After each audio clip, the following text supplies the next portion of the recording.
Hello, dear participants. Some fascinating intro music to this second International Dish Cluster Workshop. My name is Lars Münter. I'll be your host for these 2 hours, where we'll get to talk to a group of international experts on bridging science and society, and with the extra sort of title of Risk Assessors Meet Social Scientists on Food Safety Matters. I mean, what better day to start off this lunch with new spices, as we say. And with me here today are 4 from the dish cluster: Solveig, Pika, Veronica, and Jose.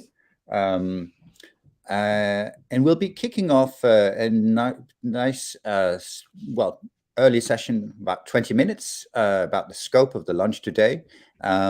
They'll not be serving any snacks. At least you do the snacks yourselves. But we hope that you found your favorite coffee or beverage for this event. Next time, we promise somehow we'll be able to do that digitally too. But that's probably Google's working on that, I suppose. But please, without further ado, Solveig, on the topic of risk assessors meet social scientists, how can we better bridge, and how have you actually done that in experiencing and combining social and natural science in your work and project? Hi, Lars, and hello, everyone. I look forward to this day and discussion. I'm representing Safe Consume, that is a Horizon 2020 project where we try to help consumers mitigate risk when they prepare food at their kitchens. And of course, in such a topic, you need both social scientists and the microbiologists and food safety experts. So we made or have worked in a transdisciplinary project. And that means not only including some social scientists in some work packages and natural scientists in others, but actually working together. We have collected data together, visited kitchens in Europe, and we had to merge our methodology. And also for the innovation part of the project, scientists and the innovators work together because in a transdisciplinary project, you involve users in your research. We have worked with developing tools for kitchens, communication strategies, and also policy. And you will meet Gila Casca later today, that was in charge of the policy work package in Safe Consume. And I think it's several benefits of working together, at least for me, and what I think most of the people in the project say. You get a new view on your own field. You extend your knowledge in new directions that you couldn't think of before. We get more relevant science, and we get also more relevant, I think, policy and products and risk communication when we work transdisciplinary.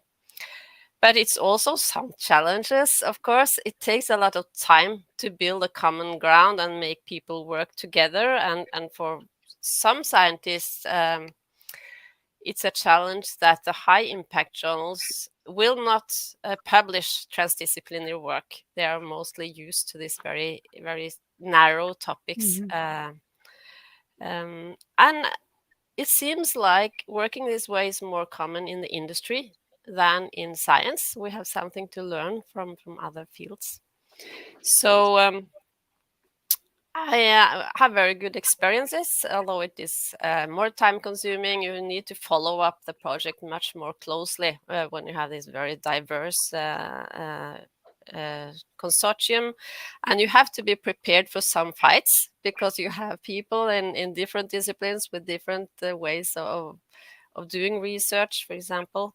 But when you succeed, it's a lot of fun and very fruitful, I think. So I would recommend it for food safety work.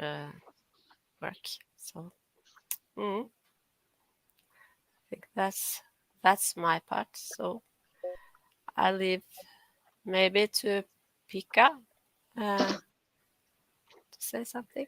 because we I can't move on hear then Lars. also, yes. Yeah. In addition to using your mouth to dine, it's very useful if you use it for speaking when you unmute. Yeah. Sorry, that's a common problem these days. Pika, in your work, I know that recently, for instance, you and I engaged in a wonderful event where you also had the metaphor about how social scientists can sometimes be the curious child beside the natural sciences. Is that one of the ways that you view the interaction between the two? Thank you, Lars. Yeah, I think, I mean, I'm actually very similar to Sulva in my positive view of all kinds of multidisciplinary collaborations and different roles of the different disciplines and fields in these. So I would actually widen this a little bit. And first to start, so indeed, my name is Pika Jokelainen and I'm based at State and Serum Institute in Denmark. And this is the One Health Institute. We work with the public health side, but also with the veterinary preparedness. And I'm representing One Health European Joint Program, and especially one common joint research project called Toxosources that focuses on one foodborne pathogen. And this One Health way of working, understanding that things are interlinked, that there are connections between quite many things. I mean, that's by itself, it is multidisciplinary. And I think this is really the way to go forward. For me, it's very natural. I would add to those points that Sulva mentioned two more. And one is, I think it's very important to try to find a common language and be brave and curious about talking with each other. And even though it might be difficult in the beginning to understand everything, and we might be, I think it's actually very interesting. And another thing is to stay humble, because when we go to multidisciplinary collaborations and work and discussions, we cannot know it all. We always need to learn from each other in that curious way. So I would say the curiosity goes both ways in these collaborations. Thanks. And is that sort of also your perspective then, Veronica? Yes, thank you, Lars. Good morning. Of course, I share what has been said until now. Let me just add a little piece. I'm Veronica Lattanzi. I'm the coordinator of Food Safety for You platform, which is a collaborative space, collaborative space where science and policy meet citizen society to co-create and also to experiment some action to provide some input for in our field is all about the food safety system in Europe. And in our view, a future-proof food safety system is a system that is more cooperative and engaging, more inclusive also with respect to the society. And this is not really the state of art now. So say that, of course, merging social science and natural science in food safety for you is really everything. And we learned from the recent history, thinking about recent consumer initiatives, that sometimes the science behind the risk assessment and then the follow-up management decision is perceived as not really neutral. That means that somehow in the past, risk communication was not effective enough and maybe generate some negative impact on consumer trust. So one of the objectives of this platform is through really co-implementation of collaborative action to enhance the trust of the society in the European food safety system. But we do believe that to build a long-term trust, citizens should be somehow equipped with the proper awareness and practical tools to build and then to express informed opinion. So they should not be simply a passive target of information. And in this field, of course, insight from social science research can really support us. And I would say that we need more social science in food safety for you at this stage to identify the right timing, to build appropriate method to deliver our messages. Of course, Food Safety for You supported the whole risk analysis process. So it's not just about risk communication, but it's also supporting risk assessor in a better engagement with civil society and also in anticipating future challenges, because we are, of course, future-oriented.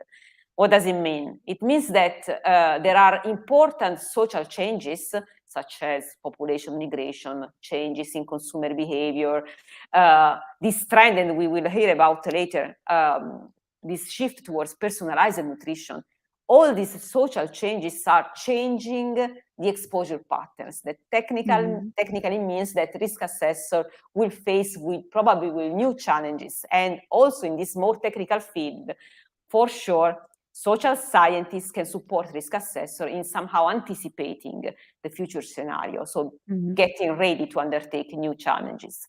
So say that I think I really will enjoy the discussion today. I can wait to meet our panelists, and I wish you all to enjoy the workshop. Back to you, Lars. Thank you. Adding some extra spice to our dish. Jose, from your perspective. Yeah, hi Lars. Good morning, everyone. And from my side, I'm very happy to be the last one of the coordinators today, because of my former colleagues put the focus on the main things to be taken into account about the social sciences. But I'm going to explain something a little bit different from the point of view of the STEM for Health project, because of this is an innovation action center more in the development on a personalized nutrition program, trying to include to push the consumers to the uptake of these new possibilities of personalized nutrition. Something we have done is that maybe the social science and the hard scientists, we speak different languages, and we communicate each other to share the knowledge we have, because of they said, okay, you are developing the best good APP in the world, taking into account the nutritional needs of the gut microbiota, right? But what happens if the consumer doesn't want such kind of foods that your APP is going to tell them? You need to take into account the consumer sciences, the psychology point of view of what happens with their age, their gender, their social status, or whatever. So you can do the best hard science and the best approach, but if the consumer doesn't want to buy and to eat this kind of products or foods, you are not doing anything. So I have found that this multidisciplinary coordinating work is enriching all of us within the project, and also with sharing this work we are doing. And also something that we have not talking about before is about natural sciences, because of in STEM for Health we are also quite happy with one of our partners. Silvatein is a commercial partner that is a world leader in production of tannins. You know, tannins are secondary metabolites of plants, and we are using them as bioactive compounds to produce novel foods and rich foods in tannins to improve the health of the gut microbiota and also the human being. And Silvatein obtain tannins from wood, and also from nuts, and also vegetables byproducts. And the most impressive from my part is that Silvatein has been working since the last 170 years on producing or on growing monocultivar trees and trying to obtain the wood, for sure, to extract the tannins. And they are also trying to transform this monocultivar growth into primary forest, so that they are able to trap CO2 from the atmosphere, and that the final production of CO2 after the production of extract of tannins is positive for the atmosphere. So this is a very also good approach from the part of the natural sciences that I have found, and I was not talking about when we drafted the project 4 years ago. So this is our approach. Lars, so the floor is yours if you want. Fascinating. I was lucky enough to have two of the Dish Cluster partners in a discussion in Gestein, the European Health Forum Gestein, a couple of weeks ago. And we also discussed the impact of the different health systems on the microbiological world around us. But here we have another good case of how social sciences and natural sciences can work together to improve the climate too. That's really cool. But is this only sort of a closed club for scientists per se? How can we also make this? I mean, this is of course part of what we're doing today, trying to reach out from the science side to ordinary people. I'm talking to all of you ordinary people out there. All of us. And how can we reach them as well? Is this sort of only a matter about better quality of the research, or is there certain also an inherently better communication with the outside world as well? That was a rhetorical question, I suppose. So far. Yeah. I can maybe start on that. Yes. Just please. saying that I would say the ordinary people, that's us, that's all of us. So I would say like kind of thinking maybe also on the last comment about how as the research side, our view of our projects and their impact is changing while we do that. And I think to include more people, include people in the co-creation of what we are actually doing and building. So I think that goes actually very much aligned what we discussed here. So, and remembering we are all also consumers and we are all also eating this lunch together. Over. But surely also there's an element, of course. I think I can see Solveig eager to jump in as well.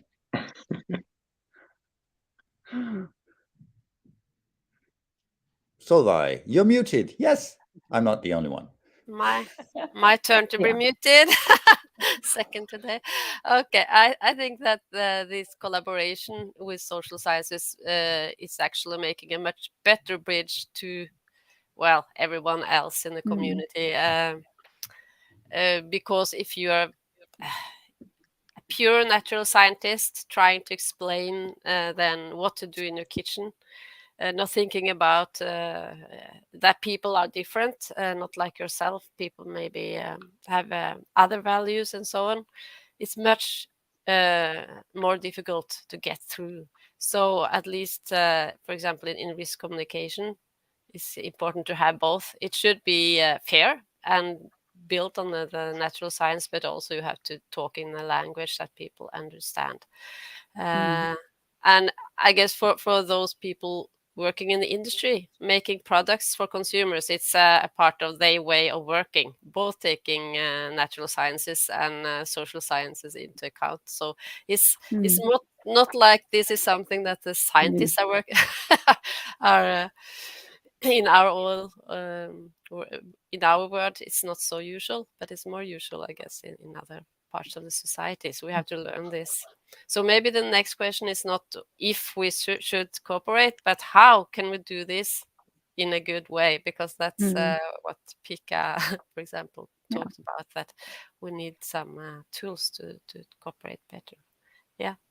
Sort of a natural segue, I suppose. Oh, Veronica. Yes. Yes, if time allows. Just okay. I was reflecting on what Solveig said about industry, who are since long time used to explore social science and to engage with social scientists. I think the reason why is that in industry, since we talk about money, about some profit, they are used to evaluate the future impact of the solution that they are proposing. And the main challenge, at least in my point of view, in engaging with social scientists is really to start thinking about which is the impact of the measure. So what we do, we propose solution for food safety risk, but we are not very well used to think about how this solution really applicable, which is the impact, they are acceptable, and in terms of cost and benefit, is it realistic to apply what we are proposing in our lab? Is something that was already required in the past in the project. We all had this paragraph on evaluate the impact and the social impact, but now I think it's really mandatory to think since the beginning, which will be the acceptability, the doability, and the economic impact also of the measures that we are proposing. So I think now is the moment in which we really not just have to look for collaborators, but also change our mindset, really since the beginning, where we are conceiving our future research. And thank you very much, Veronica. And speaking of now is the time to move on to the next point of our agenda. And allow me to introduce a completely new set of wonderful, great speakers with me here and on screen in a second or two. Joining me on screen, you can see, yes, Domagoj. I see as well also Lisa with me, Courtney too. Yeah, that's really good. I think maybe that as with any great lunch, there's a couple of people running from the parking lot and into the restaurant. So in this case, well, allow me to kick off with the good people here. Joining me for this, well, we've just passed the entrees and moving on to the sort of the main course, I suppose, possibly. So in this discussion about how we can use social sciences to use a science-based approach to communicate to, well, society as a whole, Domagoj, how can you better at EFSA or in your work life in general integrate social and natural science in a sustainable way that will really include people as well? Ciao, Lars. Can you hear me? I can. I'm sure that the rest of the world can too. Greetings from Parma, from the European Food Safety Authority, and thank you for inviting us to this panel. Okay, that's a great question to start with. Actually, I remember I joined EFSA 4 years ago as a social scientist, and I read this paper from Dr. Wendling on integrating social science in public risk assessment and risk management organizations. And it talked mostly about the challenges of the risk analysis process and how you can really integrate social natural sciences. But I have to say, through practice and through what has been done in the past 5 years, I really see three main areas for integration. And the first area is the area that I think Solveig talked about before, which is communication. And I mean, it may sound like an obvious one, risk communication, but really it's a massive area of opportunities for social science to supplement the great work done by natural sciences and to really deliver it to the people that are supposed to use it. Whether this is to understand the public discourse on a topic we are working on, prioritizing topic for communication, knowing what people think about something, as was said before, knowing how people perceive certain risk, testing communication messages, evaluating the impact. Really, the potential is massive, and there are so many digital tools now, and every day there's something new you could do to try to improve the communication and try to see how people perceive and what is the best way to deliver a certain message. So here I think it's a massive area of opportunities, and I'm really happy at EFSA that we have the possibility to have a social science function sort of integrated in the communication process.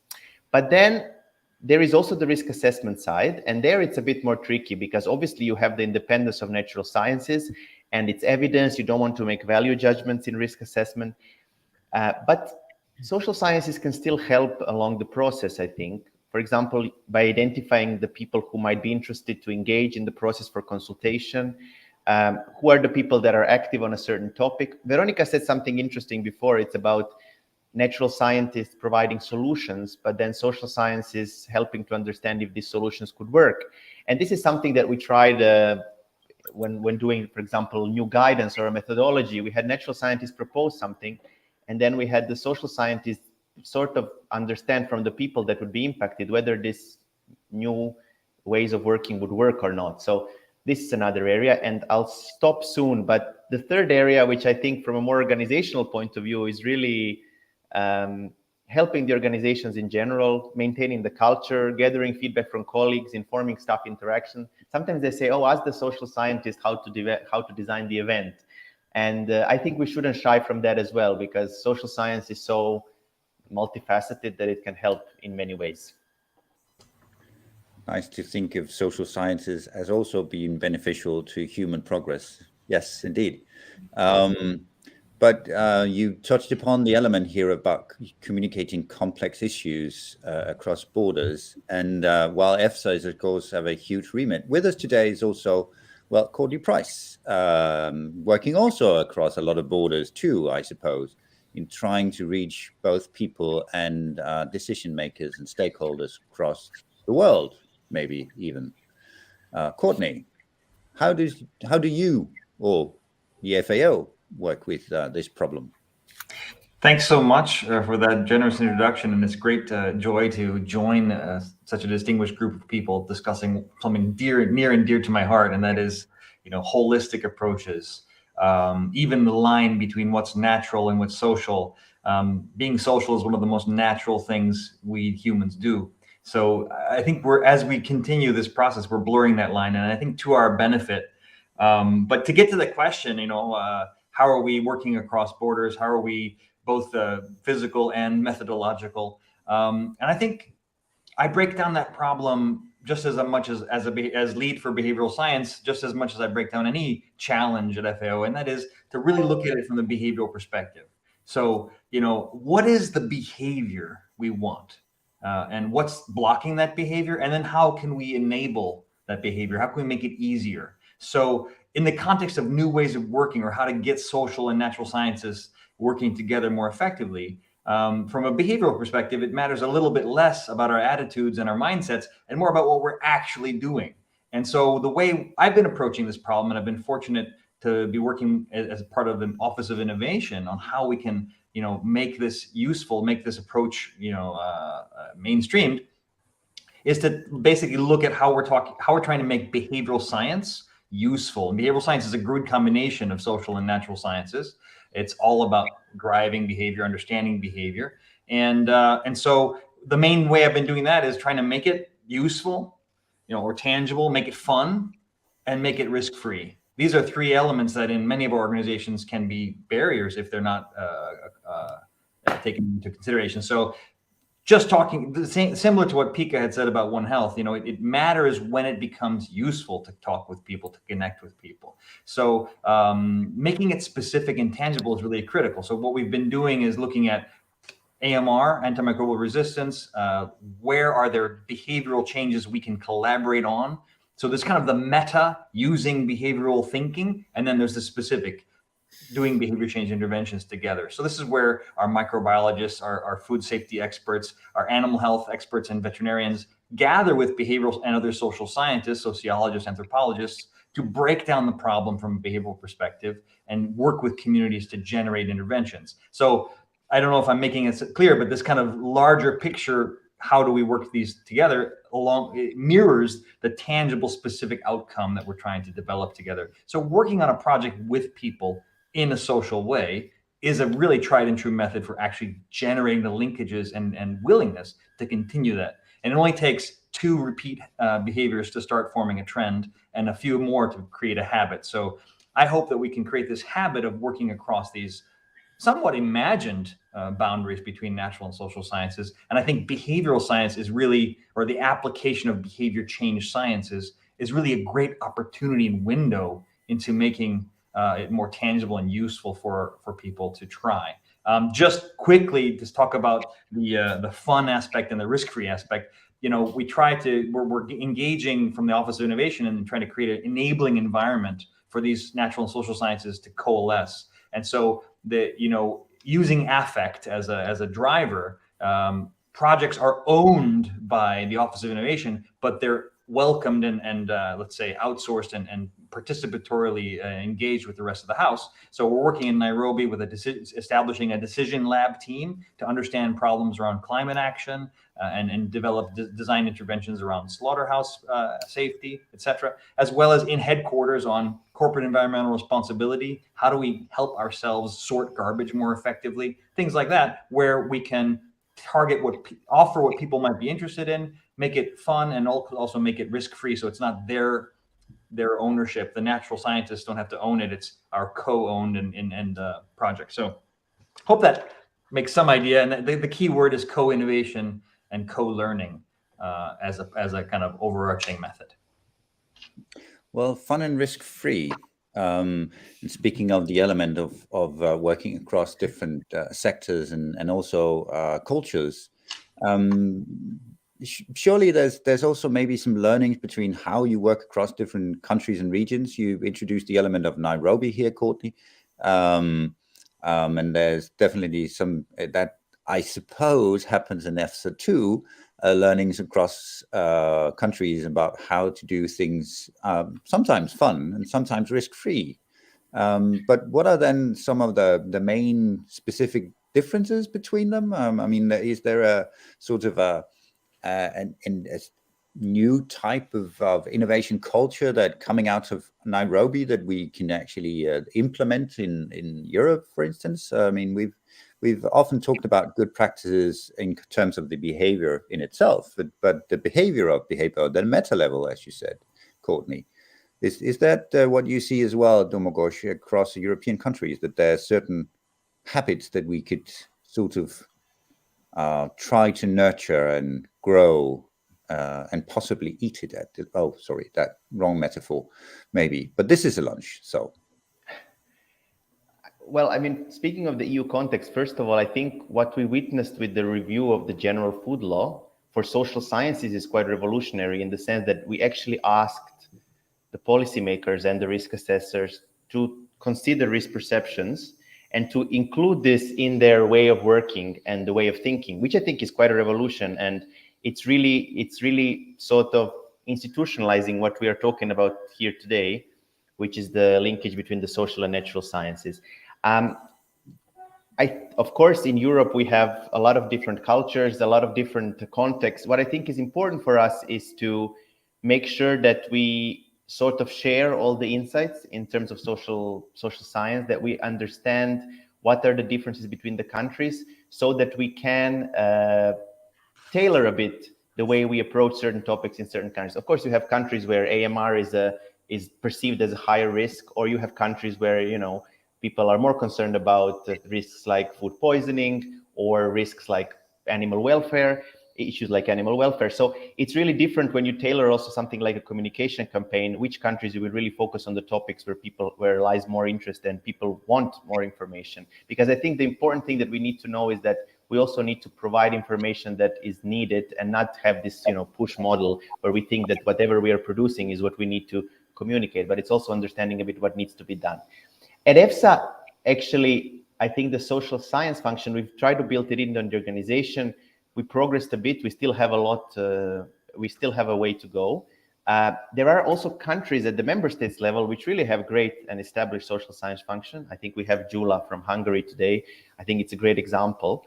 And we see that we could have insights from countries that invest in social sciences that we could replicate at the EU level. It's true. I agree with that statement, Lars. And where we don't have enough knowledge, what we try to do is we try to sit together, EFSA, with the member states and try to build the evidence-based interdisciplinary social science and natural sciences on upcoming topics. So, for example, we're working now on plant health, which is a big topic, and we're trying to understand how much we know about people and plant health, understanding different risks, so that we can maybe work jointly in the future on this. Also, we've heard, Courtney mentioned it, but we heard it also in this one conference, right? That there are EU partners that have integrated behavioral insights in their work. For example, the Center of Disease Control, we've seen it for COVID, JRC, and the worldwide organization that EFSA liaises with actively in this area. So FDA, Health Canada, Food Safety Australia, New Zealand, UK FSA. So I think I see an overall shift in the whole of natural science ecosystem, that you would want to get insights from other organizations, that you would really want to understand what you can use, share these findings to kind of build policies and communication, if you want, that is relevant. So I think we're all moving in the transdisciplinary direction, all of us, and that's a positive trend. I think that we are here today in this panel a bit to talk about, but also I would say to celebrate a bit, because it's a positive shift in my view. And then I suppose also for you, Courtney, I mean, you mentioned Nairobi before, but differences between countries? Would Domagoj just mentioned the US, Canada. Is there a specific practice that you are on using, social sciences, or at least just social practices that you'd like to mention too? We'll be moving on quite soon to social media and discussing that, which is not necessarily a science yet, maybe, but it's definitely a skill. Courtney? Sure. I mean, you raise excellent points, and I think I would be echoing Domagoj by saying that, there are so many distinguishing factors between groups and countries and, villages and individuals that we need to take into consideration. That's why I think that, really taking a behavioral approach to this really gives us the opportunity to champion this very first step of any behavioral design, which is know your audience. And I mean behavioral design, including risk common interventions, including behavior change interventions around food safety, whether you're trying to get someone to wash their hands more often, avoid cross-contamination in the production line, or work with social scientists. These are behaviors that we're trying to create and enable, right? And so the differences are part of this process. So I think what we can think about and the way we're looking at it with the Decision Lab in Nairobi, with the nudge teams in Rome, and hopefully we can expand this, that we would be adapting, the meta idea, how do we get people to work together? How do we make it useful, to the context, the first step of any behavioral design. What are people doing? Why are they doing it, right? And so this has to be our entry point, not just for how we build interdisciplinarity, but also how we approach projects and programs. So much of what we do, as Domagoj mentioned, the push model, it's very normal for us to work in silos because that's how our brains work. We tend to think of a problem, design a solution, and because we designed it, according to many biases and other things, we think it's the right answer. And also when we develop, let's say, quote unquote, natural science outputs, I mean, we hate uncertainty as social beings. We don't like uncertainty. We try to avoid it. And science can be a unfortunate projection of this ambiguity aversion, meaning we try to imagine that a scientific result, COVID, for example, risk assessors decided that it's a good idea to wear masks. Well, we grapple onto that as risk communicators or as even authority figures and think that's the truth, we need to disseminate it. But what happens later? The science evolves, we learn something new, and our scientific method forces us to keep asking good questions, and we get new results. Well, then what happens? We had a very biased intervention and with our intuition. This is the truth, you must do it. And then we have to say, well, we were wrong, or we need to update that message. If we start from the perspective of empathy and realizing that there is no one truth, and we're all trying to ask good questions, not provide solid, immovable answers, then this, and this we can borrow from behavioral science in terms of learning how to diagnose a behavioral challenge, then we can actually come together using what we have in common, which could be a methodology. So the way we try to get people working together in Southeast Asia versus Western Africa would be very different, but the type of methodology we would promote in scoping problems from the behavioral level would be the common denominator. So I think that's the really opportunity. Mm-hmm. Can we use this approach together as natural and social scientists to solve problems using a common or a shared understanding of what drives behavior? Thank you so much, Courtney. And reminiscent of Pika's comment before about social scientists being people too. Let's move on then also on the element about, tricky communication. With us today is also Lisa Ackerley. And in addition to your good work in Reckitt Benckiser as Director of Medical and Scientific Engagement, you've been quite active on different types of media, social media too, in recent years as well. So an effective challenge to reach, individuals, Lisa, and individuals in this sense, I suppose, shouldn't really only be talking about people per se, but also, scientists reaching across sectors. But it is, as Courtney just says, you've promoted one message and now you're promoting another one. So are social media the most effective channel here? Yes, hello. Thank you very much for inviting me today. One of my roles is as a trustee of the International Scientific Forum on Home Hygiene. And so it's been very interesting to listen to talking about the emergence really of social science and science, pure science. And certainly that's something that I've been involved with since my PhD, which is on this very subject. How can we actually get behavior change in relation to food safety messages? So I'm very conscious that one size doesn't fit all. And part of the discovery during the journey of my research was that we needed to take very much care and attention to consider what people's existing perceptions are about the particular item of science. So what do they already know? What's their perceived susceptibility to a particular illness if you're trying to help them to prevent having that illness? What is their perceived idea of the severity of the illness? How many times have we heard people say, well, I've got a cast iron stomach, I'm never going to get food poisoning? We also need to think about the cost benefit analysis and like, what are people thinking about in terms of what's in it for me? If I do this, what am I going to get back from it? Is it worth the action? How can we make the preventive measure so easy to perform and so cost effective that it's almost a second nature? And that's where I'm coming from. How can we make hygiene or any messages so simple, so easy, and so cheap, if you like, so that people feel that it's worth making that effort?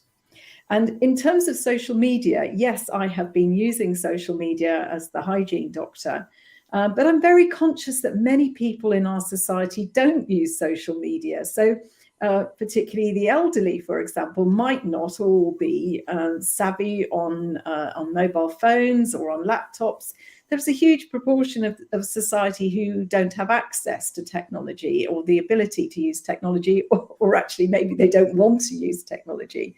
And so we need to think about how can we actually help them also to receive these messages or nudges or whatever we want to do to improve behavior.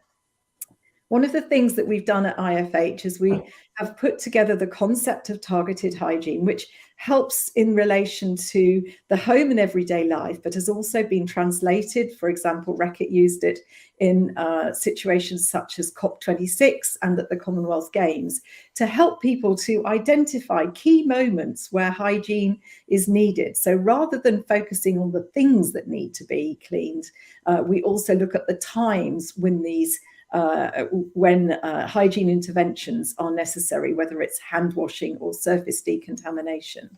And I think this approach is actually exactly what's being discussed. It's a risk management approach. And one of the tools I think we need to get to people to help to balance up the problem that, as Courtney identified, that one minute we're telling them one thing and then next minute we're telling them that the science has changed, is we actually need to help people to understand about risk assessment. Now that sounds scary, but can we put that into some way that makes it easy for people to understand?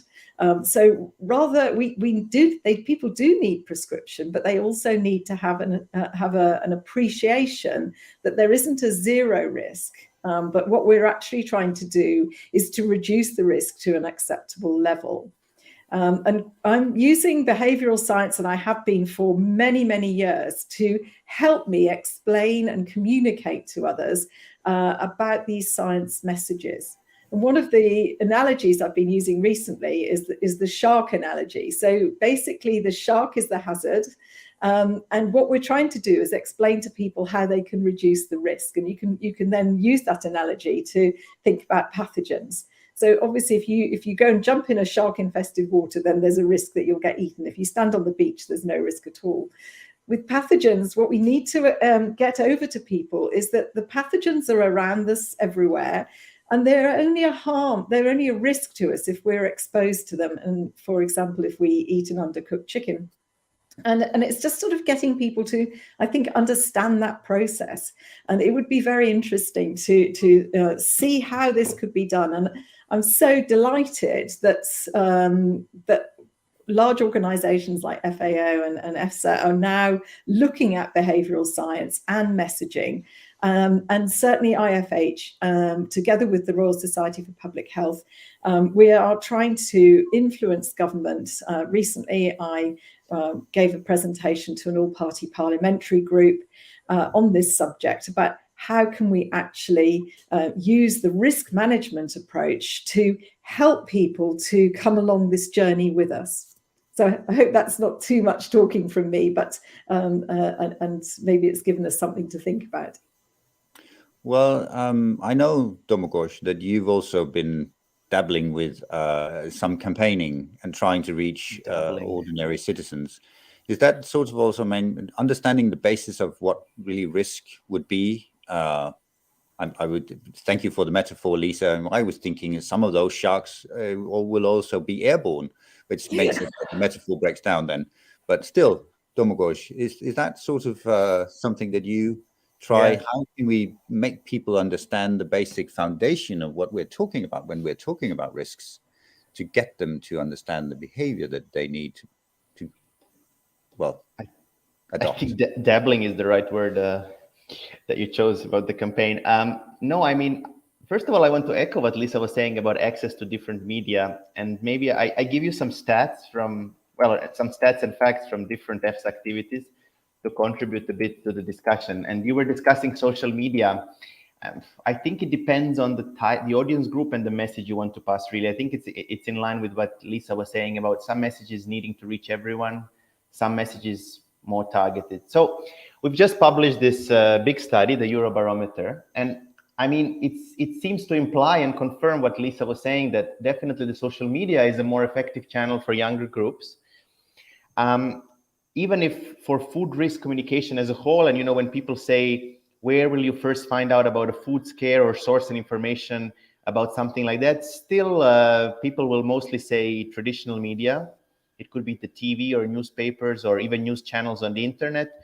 Social media matches the traditional media, let's say in the 15 to 24 group, but in the let's say the older age groups, you would still see traditional media maybe being more suitable for these sort of messages that are reaching out to a wider population. Now, let's go into what you just mentioned, the specific comms activities, and some stats from the first year of our You Choose Safe Food campaign, where we really wanted to pass the message about there is science behind what you eat, and there is a food safety system in the EU, and if something has passed, let's say the food safety controls, and something is sold, you should be assured that the food you have in the EU market is safe.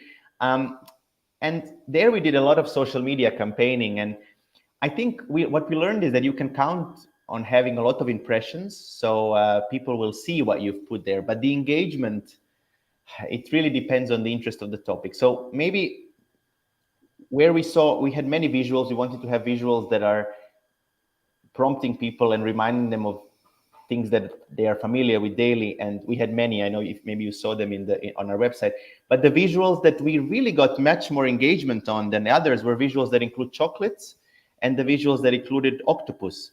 So we didn't really invest different amount of efforts in the visual on chocolates and octopus as we did in the visuals of eggs and salmonella and the visuals of honey and bees, but these were the things that we saw where we saw more engagement. So I think you really need to consider if you're doing reactive or proactive comms, and what is the objective? Are you passing the message to as many people as you can, or are you targeting proactively a specific group? And I think if you target proactively a specific group with what your social research says is the most appealing topic or visual, I think you can do a lot on social media, understanding. But if you are passing a message to as many people as you can, I think traditional media is still a more let's say more powerful tool, obviously supported by social media. And in fact, at EFSA, we have this social media always approach. So whatever we do, you will see either more or less intense social media activity, but really what we do on social media and what is the content of the social media activity will really depend according of the nature of the work we are communicating. So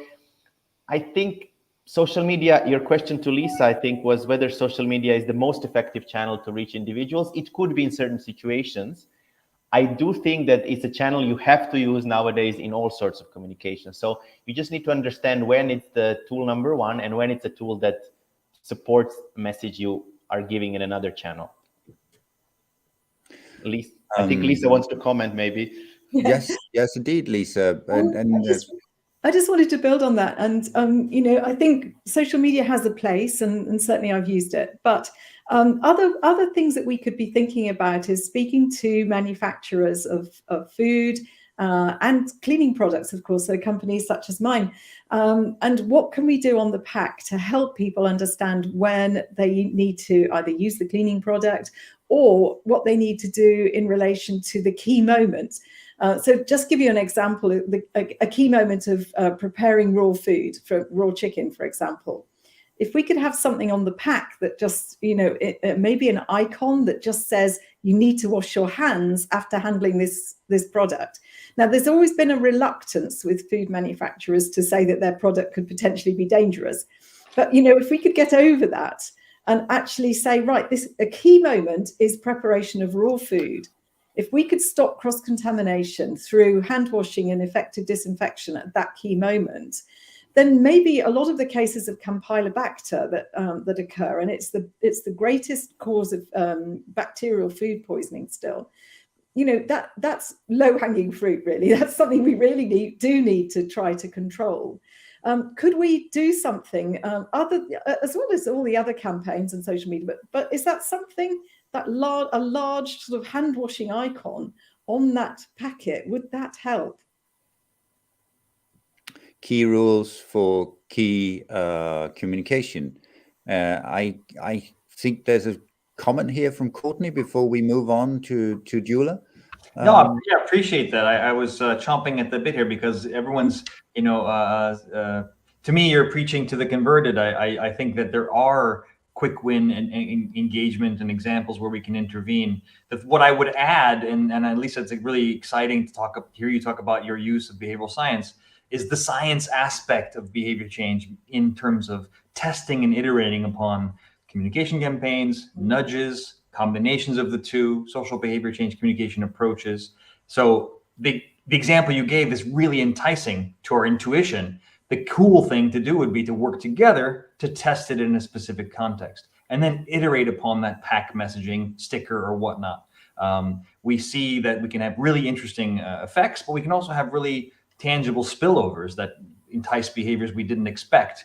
And I just got back from a really amazing food loss and waste conference in Istanbul, where we're talking about best before dates and used by dates and the confusion that goes around labeling. So we need to use behavioral science to inform how we design an intervention, communication or otherwise, and then jointly, and this is perhaps where social and natural scientists can really come together, is develop testing methods and rigorous methodology for ideally randomized controlled trials, but at minimum pre and post tests that give us some evidence of what works. So we're building national campaigns, collaboration with food marketers and processors and private sector on what is most likely to work. So I see a real sweet spot there to work together, Lisa and others. This is, of course, slightly early days, I suppose, on doing that. But I know, Gyula, that you've been working on and trying to map out at least something about risk perceptions also. And maybe if a hand icon would be a good idea. And I'm fascinated about the fact that shark and chocolate were so important to people, but flying sharks maybe as well. What would really peak and what's to remember when we do it or take into consideration in terms of what drives the risk perception among at least European consumers?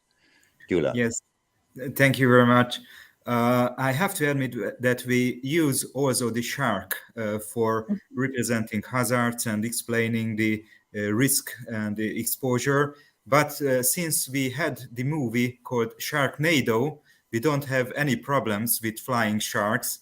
And the students usually get a touch upon this idea. So there is, in fact, zero risks.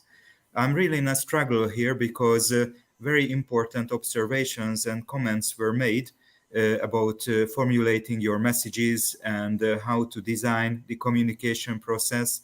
So, and we have the great basic principles from EFSA, how to formulate the key rules for contributing good messages to lay people, such as the openness, the transparency, independence, responsiveness, timeliness, and all of these aspects. So in Safe Consume, we tried to come up with maybe something new, backed, supported with natural science, and we started out from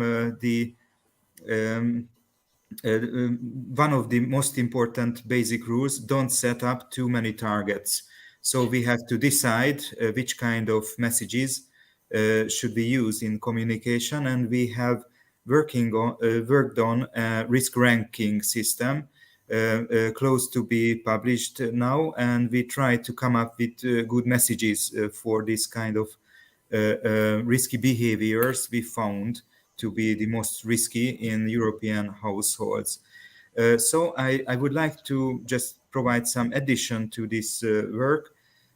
We have a lot of effort put into keeping the tone fresh and the content unique, because we are fighting with a noise in the media. So we have to break through this media noise, especially at young people. For that reason, we try to utilize amplifiers. We try to identify and involve enthusiastic journalists, influencers, and also organizations, including NGOs. They are very good partners for official authority organizations. And I think that there is really not considering the risk perception of lay people when formulating the messages and designing the communication process is just meaningless. So I would like to join Courtney in that social science has got an important role in the design of the communication, and also we have to consider social science to collect feedbacks and to measure efficiency. Fascinated, absolutely fascinated to learn that Sharknado is part of the curriculum for risk assessors in Hungary, Gyula. I mean, thinking of that, in terms of, there was recently a new set of reports from EFSA on future risk communication. Can you please describe, maybe Domagoj, how did you then include some of these different types of learning from either Safe Consume and not only Safe Consume, I suppose, but to improve, to upscale, to take these guidelines to a next level? Yeah.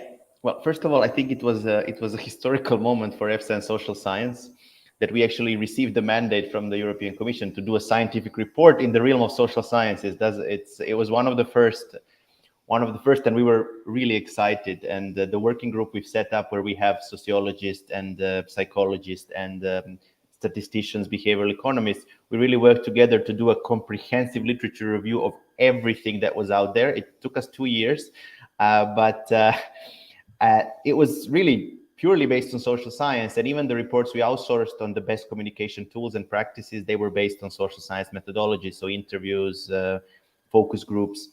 There's a lot of things that we put in there that we thought that needs to guide the, let's say, the social research behind risk communication for the future. So for example, based on a number of papers we've reviewed and some testing, we built this model on segmenting audiences in food safety, where we said we need to look at knowledge, perceptions, the preferred information sources, and a trust on different actors from farm to fork.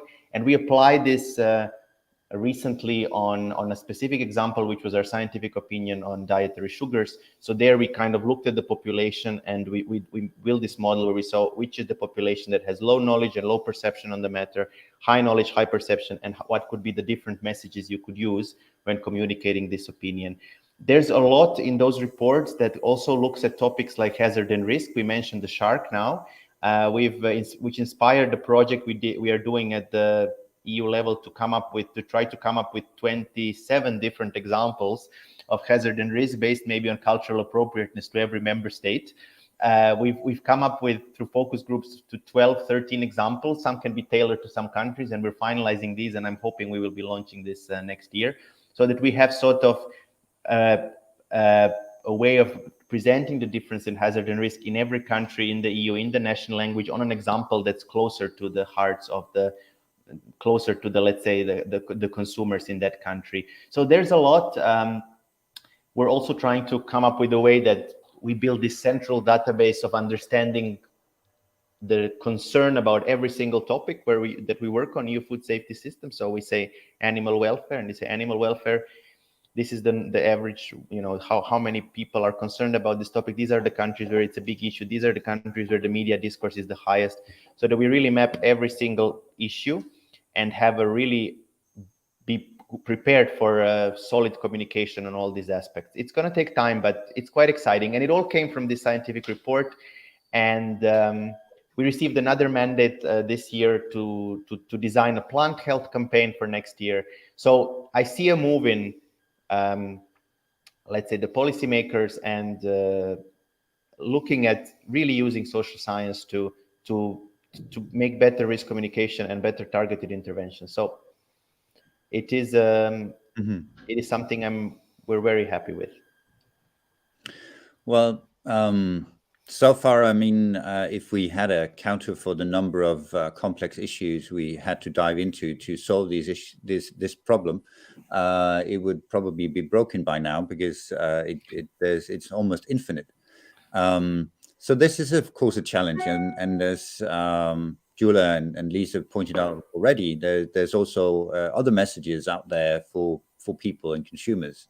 So if you'll allow me to ask you, Joanna, from the Food Standards Agency, I mean, there's so many difference. In some cases, we're talking about how to solve the perma-crisis. There's of course, there's war, there's energy, there's climate, there's food labeling, there's salmonella, there's sharks, there's everything.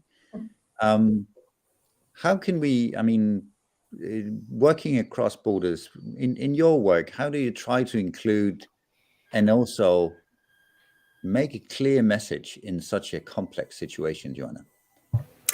Well, first of all, thank you very much for inviting me. It's a pleasure to join you. And that is a huge question, and one I probably cannot answer totally, because it's a huge issue. And the issues we're talking about, as you say, are cross-border and hugely complex. I think what we can do is, I guess, two things. Firstly, forums like this are a great opportunity for dialogue and connection and sharing learnings, because as we've alluded to, I think we are on a journey regarding kind of risk assessment and the role that social science can play within it. But in addition, I think we can really start locally as well. So I think really joining up social science with our risk assessors and ensuring that we understand we have complementary skills. There's the hard science, of course, that we need, but social science can bring obviously a wealth of information. And we've spoken a lot about targeting of behavioural interventions, diagnosing what's the problem and what's the solution. So that is the role that we can play. And I think at that local level, it's an appreciation that social science is data collection, but it's of people's attitudes, views and perceptions. But in addition, it's working with our economists. So our colleagues looking at, say, what are the economic effects? Are they equitable? Is this, is it fair? So I think it's a two levels, really. It's very local. We've got to join up within our own sort of teams, but also having these sorts of dialogues too.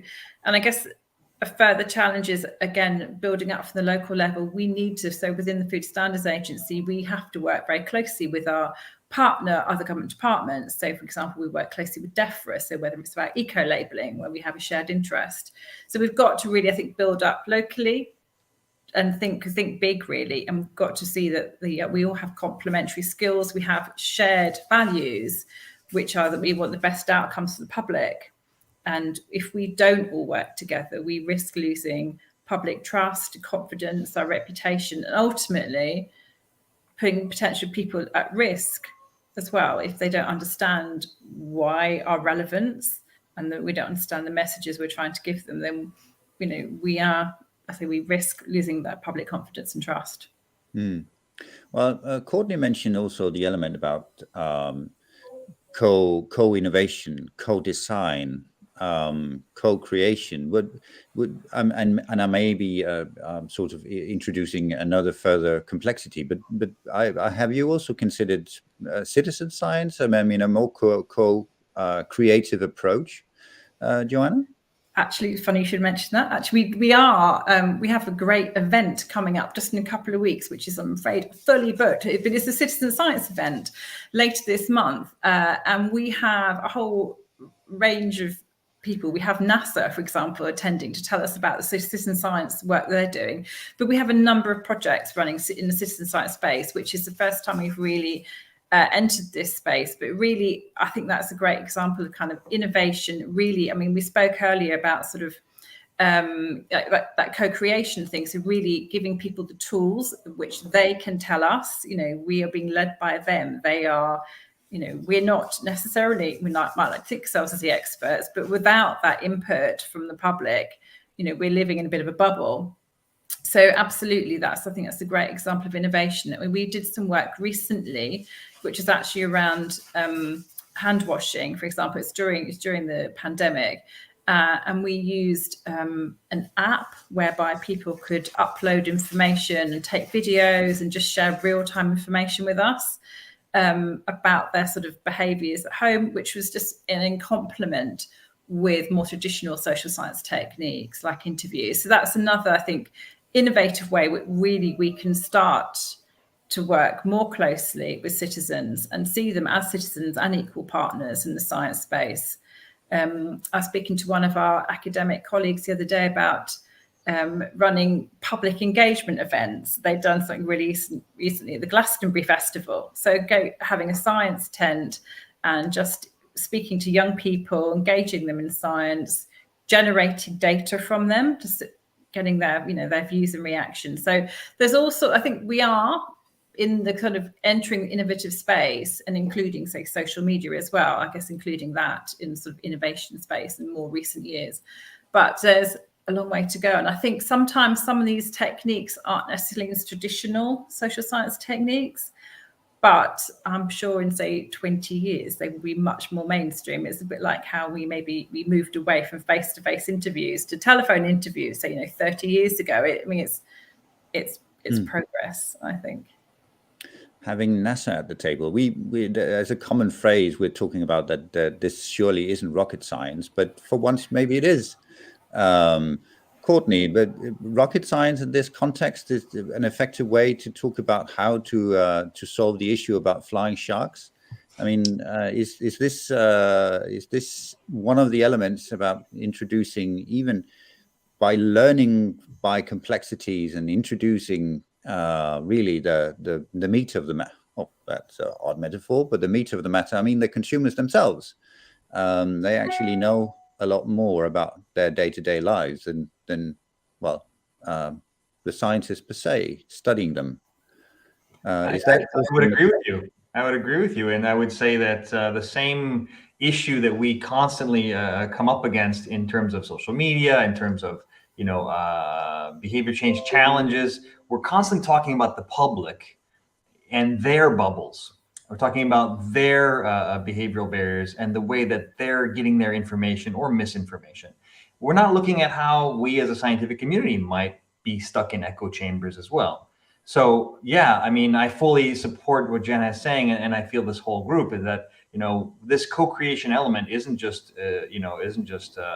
nice jargon. It really needs to be the humility that Pika and others that talked about in the previous session. I mean, that humility and recalling, I think, what we champion in science above all else is, asking good questions, digging down into the unknown, and sharing that uncertainty among stakeholders is really key, rather than succumbing to, let's call it a bias, to be authority figures that know the truth, when in fact the truth is something that's evolving, right? So I think whether it's flying sharks or rocket or using rocket engineering to design the next communication campaign, if that's something that comes out of a co-creation workshop where we can get stakeholder groups who are engaged in, who are high priorities and risk actors, and we can look at perception and look at context, then that intervention deserves being tested. Deserves to be tested. Thinking of then, Gyula, that you've already implemented Sharknado as part of the curriculum for risk assessors. So you're really an early mover in a national context. But how have you seen sort of the inclusion of more social science as a sort of a way of also innovating communication policies and on how to include users in in your case, an authority process? Authority personnel and natural scientists are very often quite conservative, and sometimes we can feel a sort of distrust when we start or initiate transdisciplinary working groups. So the first task is always how to overcome this distrust. And we found that organizing simulations or pilot projects, we set up a lot of cases for different kind of imaginary crisis situations. And once these two kind of scientists have to work together, even if it's only a short project, they start to listen to each other after a while. So this is a very important goal, to sit these two people next to each other. And how to integrate this kind of innovative aspects into policy making. It was pretty easy after the first huge scandals, when the authority leaders realized that having a bad media or having a bad practice towards media caused a lot of troubles on top of the real troubles they had, for instance, in a huge dioxin case or a huge avian influenza outbreak. So unfortunately, sometimes we learn only from this kind of huge severe problems. But it's a good thing that after we have a gap and we could explain what went wrong and how could we prevent this kind of problems the next time. This helps to integrate these innovative aspects into policy making. Unfortunately, this is the best way to exploit scandals and big outbreaks and other food safety events. Well, after a while, they start listening to each other. A good learning for a lot of different workshops and meetings, I suppose. But you also introduced that element about conflicting messages and strife and exploitation of possibly mixed messaging. Lisa, does that sort of is that easily solved by simply better communication policies, or? I think it's going to improve with the use of behavioral science when we're creating messaging to go out, and that's obviously something that is happening more now than it was many years ago. But I can give you an example, perhaps, of where there wasn't enough consideration, perhaps, of behavioral science. And I know in the early days of the pandemic, everyone was sort of panicking quite a bit to get messages out. And maybe there wasn't time to consider the behavioral science element. But one of the key messages that was coming out was that you had to wash your hands frequently.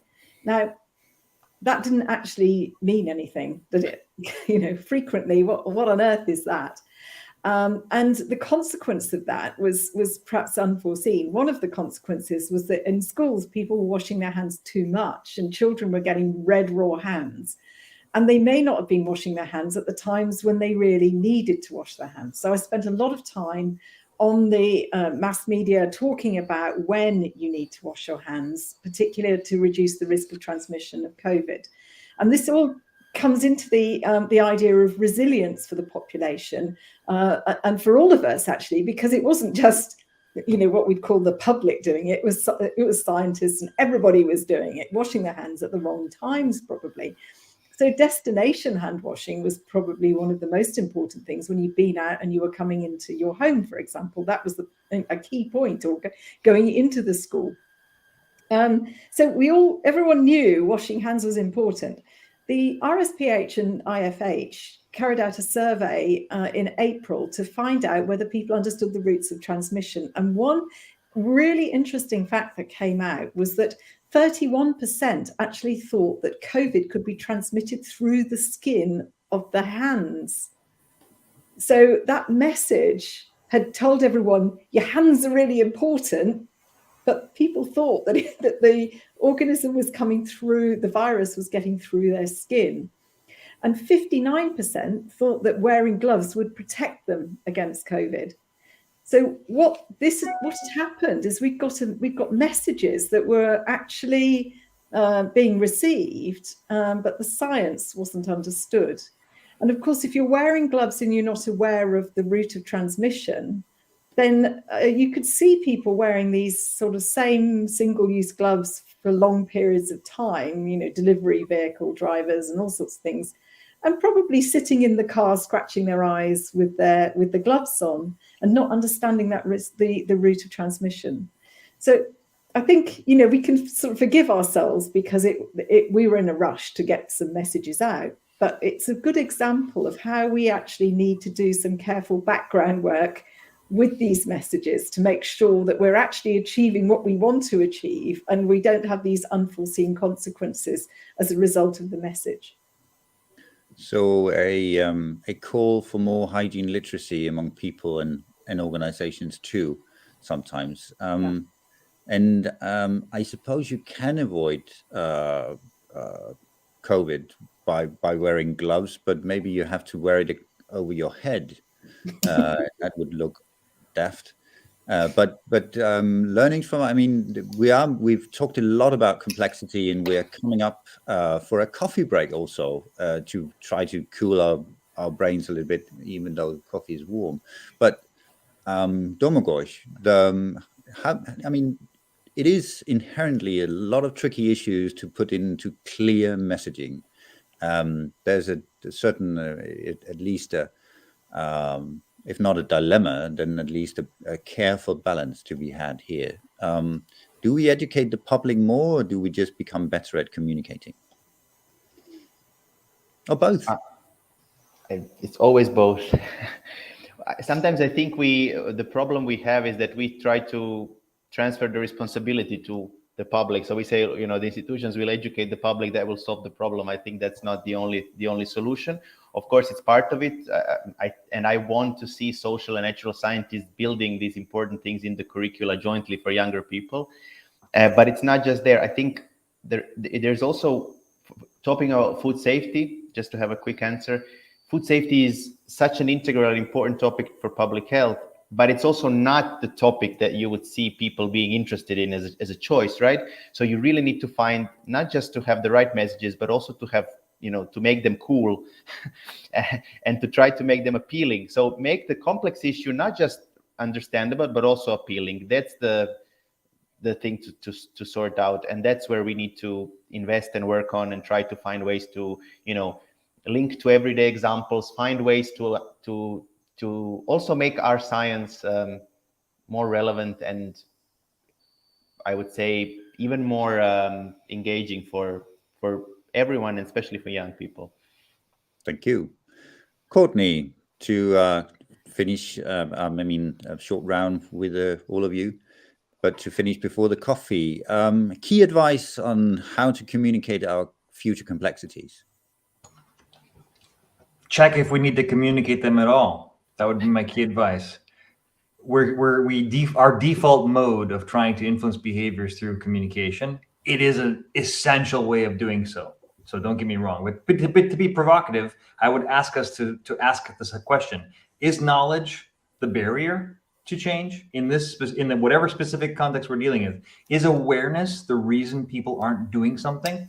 And the answer is going to be complex. And of course, we may have somewhat, it may not be yes or no, but our huge untapped potential, I believe, in food safety and any other risk mitigation measures is to identify areas of context that have nothing to do with cognition or relatively little to do with understanding and our what behavioral scientists call our system 2 approach, or our slow and deliberate thinking system, and a whole lot more to do with our automatic system, how we look at problems and immediately intuitively react. So we can invest more on making it intuitively easier to be more risk averse around food safety, and combine that, of course, with our excellent risk communication methods. And look, just like Lisa and Domagoj and others have said, behavioral insights can inform both approaches, whether it's communication campaigns and collaborative risk communication engagement,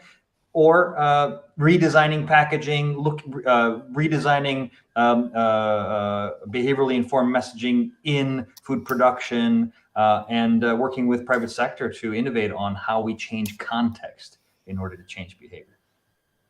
Lars, if I may, just 30 seconds. I fully agree with what Courtney said. And in the reports you asked about me that EFSA produced, I think one of the areas we found where there was little to no evidence is in the area of food safety. What is the link between perception, awareness, and actual behavior? It's an uncharted territory, and you cannot say there's a link. If just 2 people will be more aware, they will behave in a different way. And I'm happy to say EFSA is investing some resources to do a bit of more research in this area, and we will keep you posted on how that goes. I think that's very sweet music to your ears, Gyula, as well, right? Investing more in trying to map out the risk perception and how to use that for better co-design and maybe better products. Key advice on how to communicate complexity going forward, Gyula? It's a challenge, I agree, and sometimes you just can't communicate really complex issues. So you have to make decisions and just lose part of information. For instance, for many years we had this trouble with the expired food, and when we started to explain that a part of food with the best before date can be consumed even after the expiration date. But people got confused all the time. So we had to wait for many years, and we had to wait for journalists, part of journalists understand these questions, and we had these social amplifiers to help us, and then we could come up with the idea. And also we all know that when food gets a mold on the surface, most often you have to throw it. But in some kind of food, especially with very hard texture, you can save a part of food. But we are really afraid to communicate this fact, and we just say, throw it out. If you notice mold on the surface, throw it. So sometimes we just skip the most difficult ideas and go for the most influential and robust solutions. Using the Pareto principle also in our risk communication, I suppose, and whether you have to communicate the complexity at all. So a final key advice from you, Joanna, aside from maybe signing up for your citizen science conference soon? I definitely agree. if possible, try and keep it simple. Definitely think about using visual images. I mean, a challenge we often face, especially when we're working with businesses, especially small food businesses, is language barriers. And just having very simple visual, perhaps steps, even say regarding hand washing, can be much more effective. I'd also think about, obviously, target your audience. Who is it you want to communicate to and why? And I guess finally, I come back to the issue of trust, public trust and confidence in the communicator. I mean, we need to try and maintain that so we are seen as, for the Food Standards Agency, independent and robust science. So we really need to think carefully about preserving our reputation, or who we use. We talked about amplifiers and who is a trusted, depending on who we're trying to target.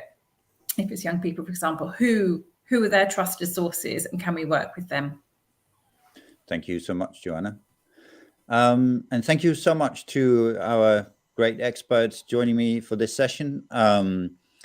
It's time for coffee. It's time for a break. It's time also possibly for a bio break, I suppose.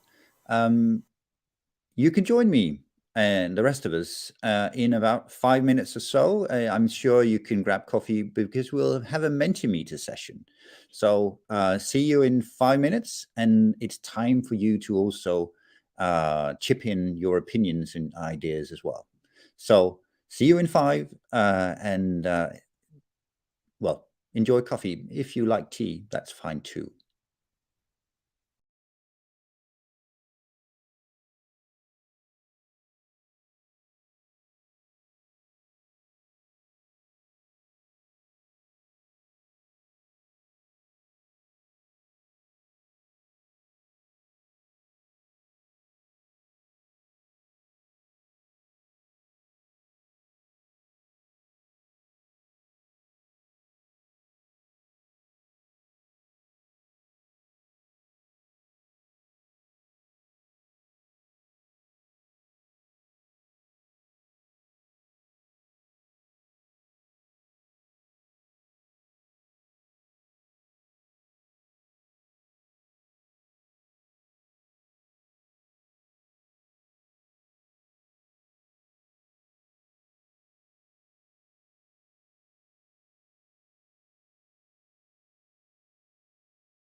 Hello and welcome back. As you'll see in the coming section here, it's actually your time to shine too, dear participants, because it's time to also have an interactive session where we'll be Mentimetering. For those of you that don't know Mentimeter yet, well, you'll see. It's an opportunity for you to share a little bit of insights and opinions, and then we'll be able to also discuss some of those responses with our great panel. With me again, Solveig, Pika, Veronica, and Jose. And welcome back. I hope you enjoyed your coffee. Well, the four of you, but also, and again, if you prefer tea, that's completely fine. Nothing stronger than wine before 5 o'clock, I suppose. But for the Mentimeter session, you should be able quite quickly to see a link on screen so that you're able to go to the Mentimeter session. Well, you'll be able to see down below, there's a menti.com. Use the code 6724-0152, menti.com. And you have to use a code to go into the actual survey, 6724-0152.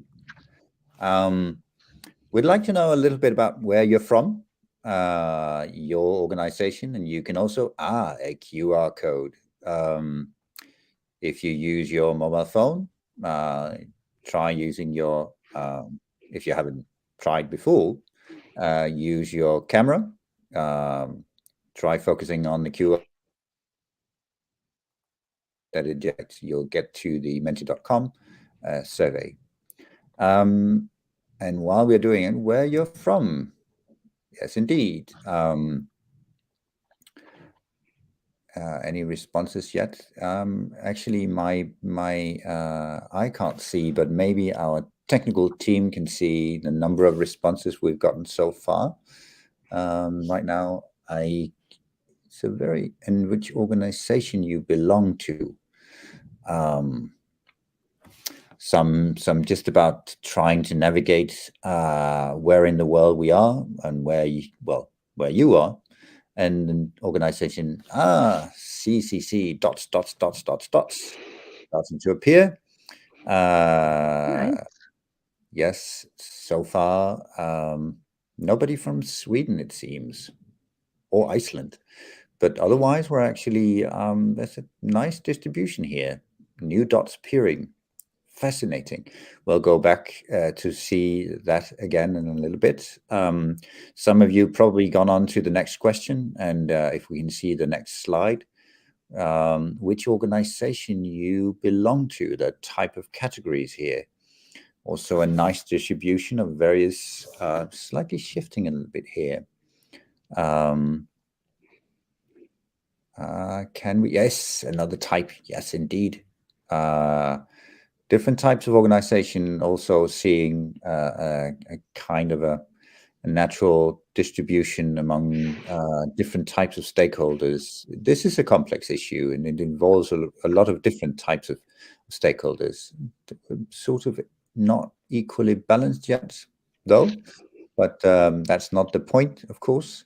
And if we move on maybe to the next question, and we're being a little bit ageist, maybe, at least, or experience-ish. The number of years you've worked in this field, we have sort of possibly a reverse dumbbell curve here. We have some very, very experienced people, and some, well, not so much yet, but that's often also where the good ideas and innovation comes from, right? So don't be shy. And it's okay also, even if you're experienced, to get a good idea from time to time. So we have a very nice, it's actually not a reverse dumbbell. Maybe there's very few people in the 3 to 5 years category. That's interesting, right? Well, So we have most of Europe represented, and we have a lot of different organizations, and well, scattered a little bit across different levels of experience. So the next question is really where there's a lot of spice, maybe. And do you have experience with transdisciplinary work? It's quite okay to say no, actually. There's maybe some of you have noticed the category no, and I don't want to. If that's your category, you probably didn't sign up for today's session. But anyway, that can still sort of scare people off. But so far, a lot of positive responses. Yes, but there were no clear benefits, would also be quite a bit sad, maybe, but still, it seems that most have found it beneficial, the experience with transdisciplinary work. And that, I suppose that whether you worked in this field for decades or whether you're a newcomer, for our distinguished panel, trying out transdisciplinary work for the first time, have you found that, if you will, scary, fascinating, fun, tiring, maybe? What's been your experience in that? Who first? Yes. And don't worry, we'll just anonymize the responses, so nobody will know.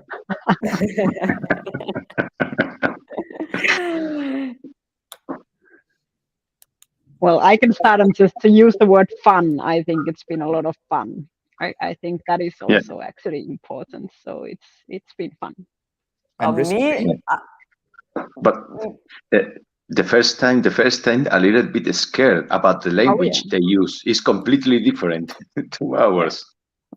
I share this. I can share this. It's not a so old experience. It's a recent one also by my side. It was scaring, discouraging somehow, because you feel you are like you are not properly understood, or you feel your limitation in being able to properly understand the others. Takes time to get used to, but in the end, yes, it's fun. Now it's fun, but it took a couple of years for me. And inspiring, also inspiring, because they work in a completely different manner. Working in different manners. Pika, you have a... Yeah, I would actually like to add one thing that I think it has become really rewarding, but it could be that in the beginning it's not so rewarding, because many of the systems, especially for the early career, people are usually put into some boxes or silos more, and like, do our systems actually support this enough from the start?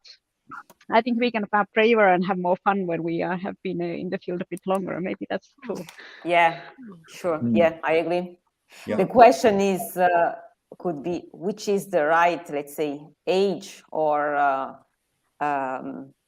background experience, the most suitable one to undertake this journey?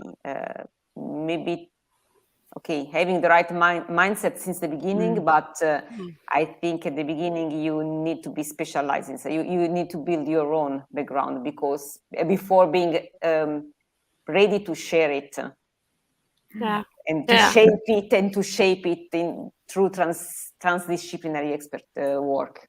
Yes, I agree. I also think it's important that you have very good skills, both in your own field, but also being open-minded to succeed. But in the beginning, it was fun, but also a lot to read to really understand. And it took some time to realize that, okay, when I'm talking about risk, as sociologists think about perceived risk. So it can take hours before you realize that you're talking about different things. so just to build up an understanding and vocabulary, that's also important. Yeah. So only slightly scaring and kind of fun. So if we maybe move on to the next question, benefits. What would be the benefits of cooperating with another discipline in your work? And of course, the benefit of it being fun is not bad. But I'm assuming that there's other benefits here too. More perspectives. More perspectives, and then maybe also the element about different languages, the way the brain works. Slowly building here, see other perspectives, learning new approaches. Well, the way the human brain works is that unless you actually get exposed to some kind of new field, the synapses don't really match or connect. So it's also actually literally building your brain in a new way or expanding your capabilities. A deeper understanding, I hope so. Better communication, understanding the different ideas of a thing. And a lot of different, I guess I see a lot of people agreeing with our expert panel. Reach users, different types of users, I suppose. More ideas, new changing approach, new learning approach, sorry. So a lot of agreement about some of the benefits here. Some of you, I mean, we're talking about natural sciences and social science, meaning science. I guess, I think maybe it was you, Pika, that mentioned it quite early on, that it has been a challenge earlier that for this science to be published also, there's been the challenge of having quite a few maybe of opportunities to also share that new type of science. Is that something that's improving, where all of these good benefits are now sort of being recognized more? That's, like, I guess, a question for all four, but you can start, Pika. Yeah, I can start. Very happy to start on this, because I think that is a challenge for both for like those who actually author, for example, publications that go like across some disciplines or fields, where to submit that. The journals for this kind of work are not so many, or they can be. It's an interesting discussion selecting the journals also. And then I am myself editor in a couple of scientific journals, and as an editor, when I receive papers like that, how to find the reviewers and somehow like empower them to understand that I don't expect that they can review it all, but their point of view and so on. So it's a new way of working and thinking also there. And this is exactly where I think it's probably more it's easier for the more seasoned researchers to be brave and submit outside their own field, because the early career researchers, often our systems actually reward them from having published in the journals of their field. So there's also the thing like how do we enable this? But I think it's getting better, and it's very interesting. It's getting better. And I know that our next question is actually about challenges, but would any of the three of you maybe like to comment now, or should we look at some of the other challenges also before? There's definitely what's really interesting here is, of course, that for question number 5 here, the benefit of cooperating with another discipline. There's a lot of benefits. There's certainly a lot of benefits being mentioned here. Well, maybe not a surprise given the topic of the day, but still, there's a lot of benefits. So if we move on to the next question and talk about challenges, the challenges of cooperating with another discipline, aside from the fact that well, some early researchers can actually or previously were not necessarily feeling a lot of support for working in such a transdisciplinary way. Learning new languages, yes. The challenge of learning a new language. And I think maybe it was you, Veronica, that initially you can feel like, I mean, that you're not really able to communicate your ideas and your but this also reflects, in Food Safety for You, we are really implementing the multi-actor approach through some multidisciplinary multi-actor working group. That feeling is, I can say that is not just mine, but sometimes beside the high-level experts, such the panelists that we had today, which are used to, which have enough, let's say, self-confidence in participating in this kind of group, in expressing their opinion without fear of being wrong or not properly understood. In other contexts, when you are with people from different fields, I mean, consumer association, industry, from at the beginning, they feel discouraged. They don't feel enough qualified to speak and to interact with people from other disciplines, for instance. This is what we learned in our project. So really, you need to build a kind of pathway. So it's really all about co-learning, as we said, we heard this morning. And enable people to get used to build also their self-confidence and to it's not easy to transfer the message that every opinion has its own value, its own dignity, and we can really learn each other irrespective of our background, of our position in our institution and so on. So I would say that scaling, it was not just my feeling, but also something that I heard from participants in our participatory process, which is a multi-actor one. There's also the challenge mentioned here. A lot of discussion is required. So I guess in a challenge, but also an element to consider is that there's more time set aside sometimes, because you can't do it as quickly. The benefit might be innovation, though. So that's a challenge all on its own. So do you feel maybe that the current research programs take that into account sufficiently?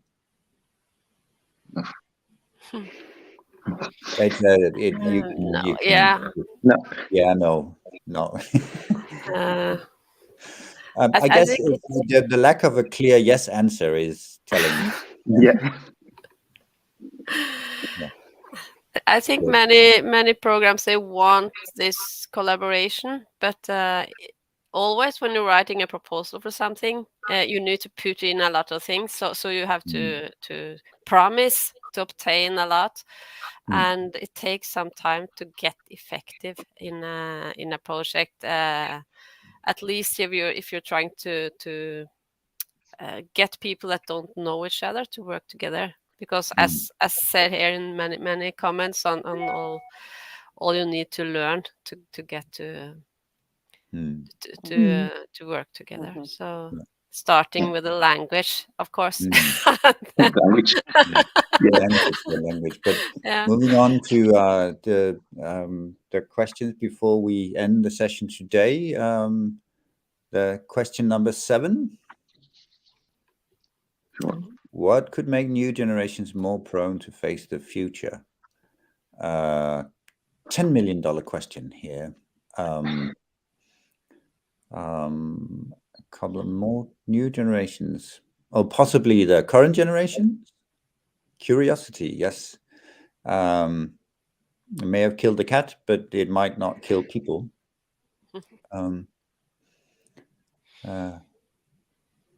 People are all voting curiosity.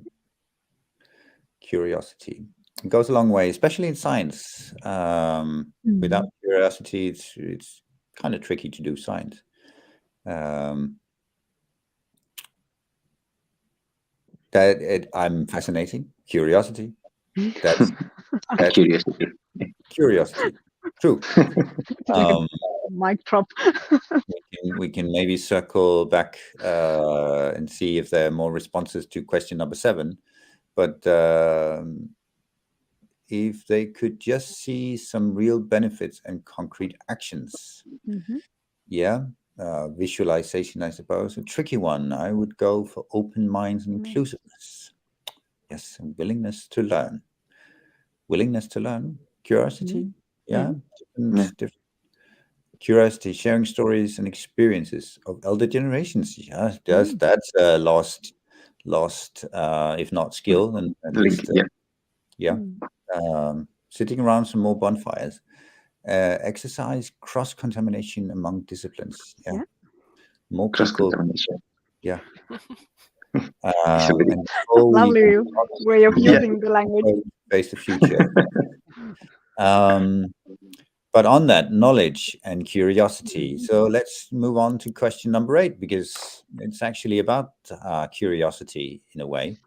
What topics would you like to hear more about?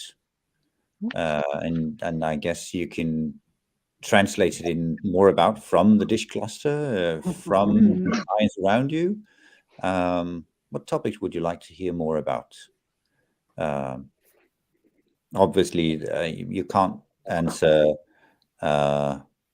things that only the Pope would be able to answer, I suppose. But what topics would you like to hear more about from a science perspective?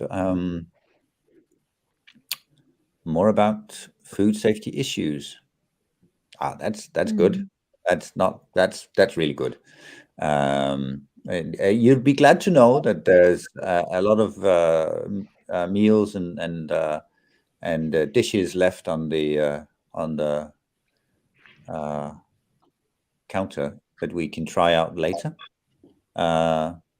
Effectiveness of communication in different fields with complex targets. Yes. Communication. I like it. Yes. Waste prevention and yes, indeed. If you have energy and resources in abundance, waste is not a problem. Well, it's a different kind of problem, but if you've scarce resources, waste is really stupid. Connection between sustainable agriculture and animal safety and well-being and labor rights. Is that your response, Pika? It was not, but I like it. This is about how things are interconnected. So I'm making notes here for the next dish dinners and lunches. Yes. And then the final question before we end: what did you hear today that was inspiring?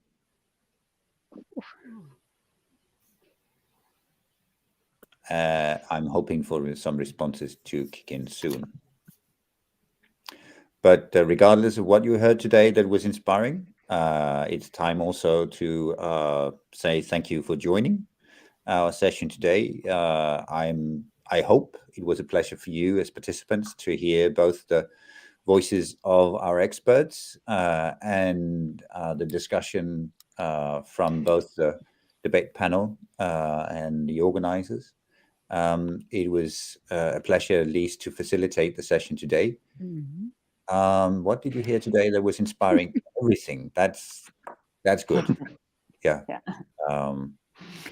And we thank you all for joining. Any of these that you would like to comment on before we end today's session, dear expert panel? Tannins are inspiring. I like this answer a lot. No, it seems that we could give also some really technical advice, even in so broad topic today, So that means that each of the participants could find something that fit his interest. I just want to add that, of course, Food Safety for You is an interface between not just science to policy, but also science to society. So for us, it's very, very fruitful and full of input. There will be for sure a follow-up. So stay tuned.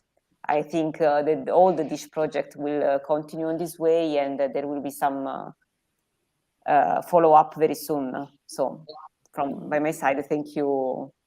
Yes. Thank you all. Really, really thank you all. Yeah, there's certainly some strong elements here that joins us. The use of social science, that it matters, that citizen science is becoming more and more relevant. And I, for my part, I really love the fact that one of the interesting and inspiring things mentioned here is flying sharks. It was my pleasure to moderate today's session. I hope, and I suppose I speak on behalf of the DISH cluster, that we hope to see you soon for another workshop on interdisciplinarity and how we can work together across borders and projects. Thank you. Thank you. Bye bye. Thank you. See you. Bye bye. Bye bye. Bye bye. Bye bye.